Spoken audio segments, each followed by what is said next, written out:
11 December 2024 বুধবার আনুমানিক সকাল 10টা থেকে বিকেল 4টে পর্যন্ত বাঁকুড়া জেলার কুমিরদোহা চাপাডাঙ্গা কালী মন্দির প্রতিষ্ঠা করা হলো নিয়ম রীতি আচার অনুষ্ঠান যাগযজ্ঞের মধ্য দিয়ে।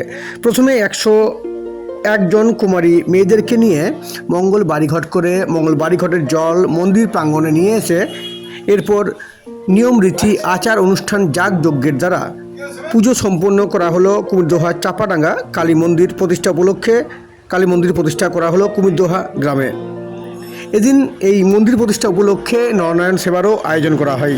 এই নরনারায়ণ সেবার মধ্য দিয়ে এদিন বিকেল 4টা পর্যন্ত আনুমানিক প্রায় 5,000 জনেরও বেশি ভক্ত তথা এলাকার মানুষজনেরা তথা পুণ্যার্থীরা খিচুড়ি প্রসাদ গ্রহণ করলেন।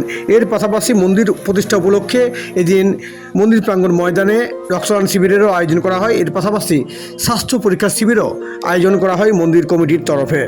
উপস্থিত ছিলেন কুমিরদোহা চাপাডাঙ্গা কালী মন্দির কমিটির সকল সদস্যর পাশাপাশি সর্বস্লোয়ানা কমিটির সকল সদস্যরা।